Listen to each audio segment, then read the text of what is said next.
Nate Sarton wrote, "Help us to be always hopeful. Hopeful gardeners of the Spirit who know that without darkness nothing comes to birth, as without light nothing flowers."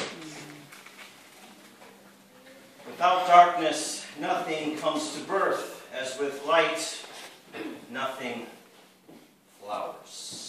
Without it in our lives. I have two secrets to share with you today, and I'm sad to report that they are secrets because I don't think we hear them too often. We are reminded that, as Job says, men and women are born to sorrow as surely as the sparks fly upward. Men and women are born to sorrow as surely as the sparks fly upward. I have said many times as well that our life is filled with what? Filled with 10,000 joys and 10,000 sorrows. And we are reminded today by Job about how desperate that can be in some people's lives. Job is someone who had everything taken away from him. Everything. His family, his goods, his property, and everything. And he was asked by the world and by his friends, "So what must you have done to deserve such calamity?" The belief was that if he had done everything right and good, nothing bad would have happened to him.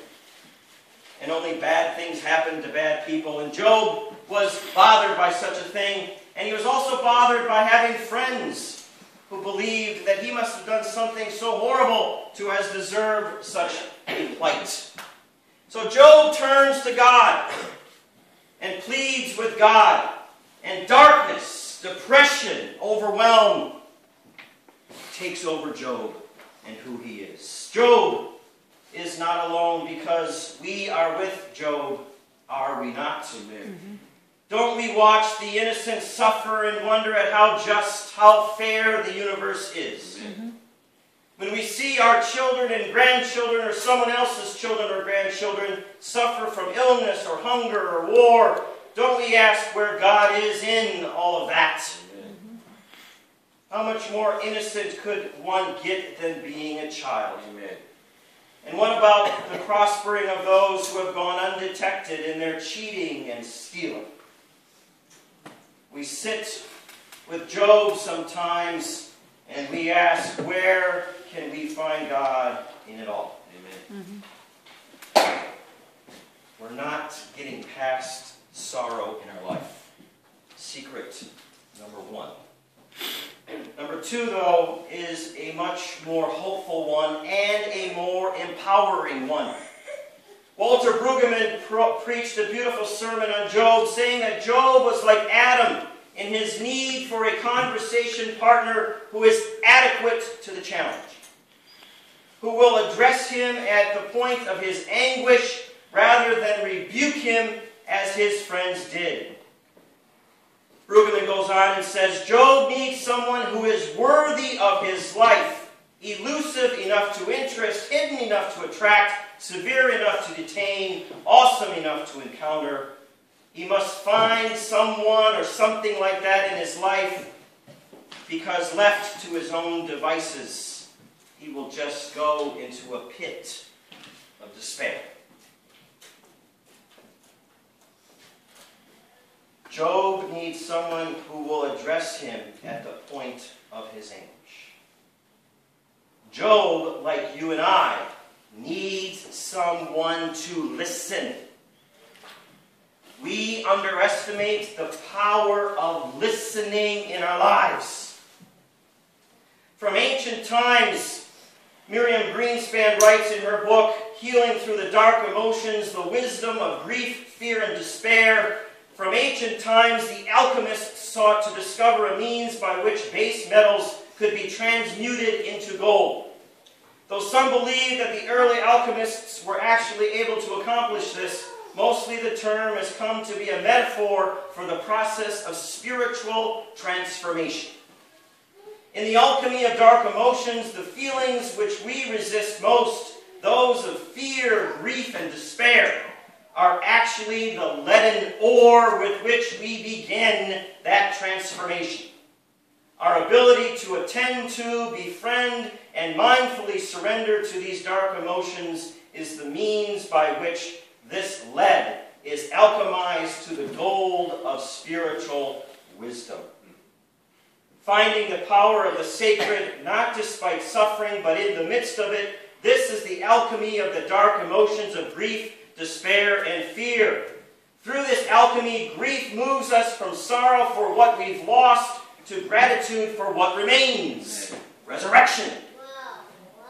Fear of life's fragility is transformed to the joy of living fully with openness. And even despair becomes the ground of resilient faith.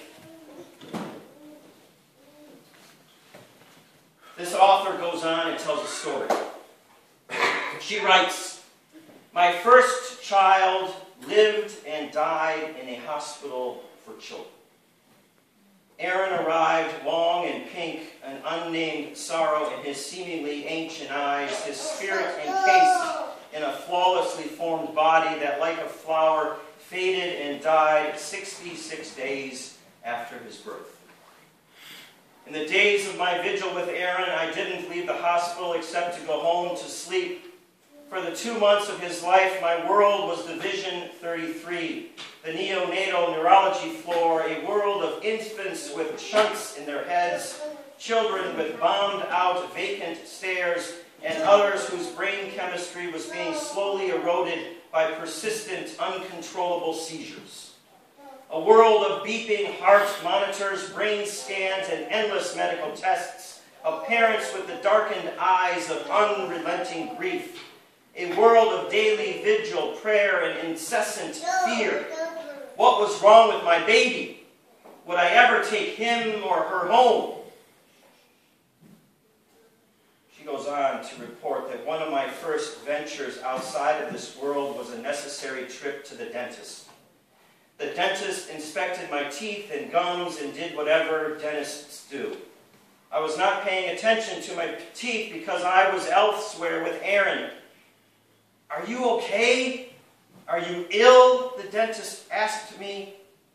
His unexpected solicitousness was touching. I respond simply, "I'm not sick.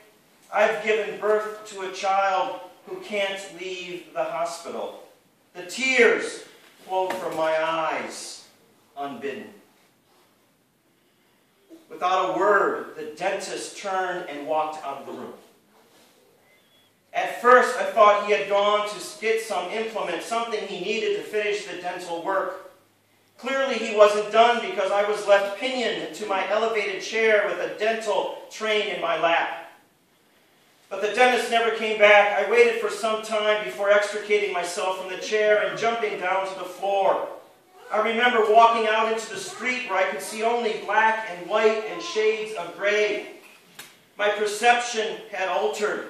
The colors had drained from my world. Why was this moment so memorable? The dentist was not a friend of mine. I had not the expectations that he should attend to anything but the state of my teeth. His lapse in professional manners was no big deal. Yet the absurdity of being left stranded in a dental chair because this decent man couldn't bear to be in the presence of my pain sent profound shock waves through me. It tapped into something larger, a common experience for people who are grieving, a sense of living a life that cannot be listened to. The isolation of feeling this way is stark enough to drain the colors from one's world. Without a listener, folks, the healing process doesn't even begin. Can't even begin.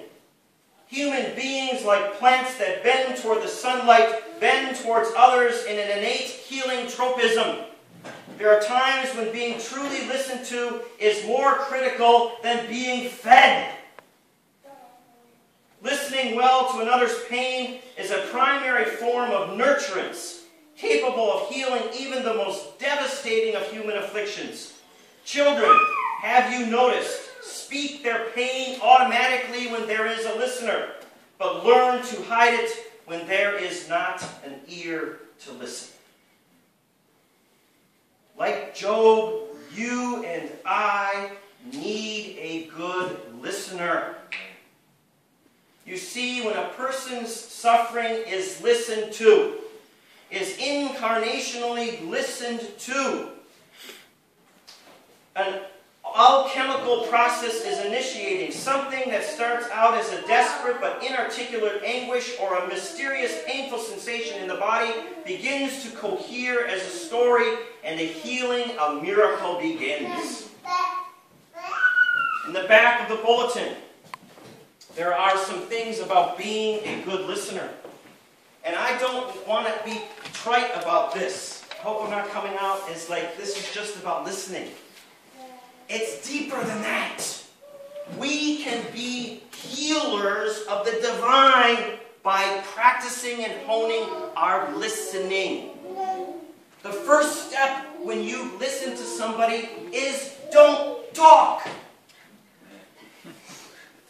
What? Don't talk. Don't refer back to, oh, that happened to me too. Just listen. Listen. Listen. The first thing on there says we have what? 2 ears and 1 mouth, right? Go on a retreat. Spend 1 day not talking. Ho, ho, ho, right? Ho, ho, ho. Could you spend 1 day not talking? How many times have we gone to somebody with our pain and we sense that they're not interested? We sense that we're bothering them. They're looking at something else. We all do that sometimes. We all do that. But Job needs a listener. Job needed somebody to say, where is God? I don't believe there's any hope. We need to be able to sit in the container of love and offer that to one another. To our family members, to our friends, to ourselves. If you hate God, hate God. If you're scared out of your mind, be scared out of your mind. If you're depressed, be depressed. It's in those dark emotions that God works with the listening person to bring about a healing and a resurrection. Listen. Listen to someone. Don't interrupt them. Empathize. Empathize. Very simple things, but so profound because they do bring about miracles. I see a couple of psychologists here and therapists. You know what I'm talking about. You know what I'm talking about. People spend millions and millions of dollars to have somebody listen to them. Seriously. They do. We are called to be incarnational listeners. Read the stories of Jesus as he engaged everybody. You think about, well, we need to be accepting of the prostitutes, let's say, for example, in the Bible, right? Well, Jesus listened to the prostitutes. Jesus moved people from a place of pain to a place of wholeness by his listening and his accepting of their humanness. By going to have dinner with them and sitting and listening to their stories. So let us all listen to one another. Blessed are the men and women who are planted in your earth, in your garden, who grow as your trees and flowers grow, who transform their darkness to light. And let us all be agents of that process, where we bring together our darknesses and we bring together the wholeness of light. Amen. Amen. It's time now.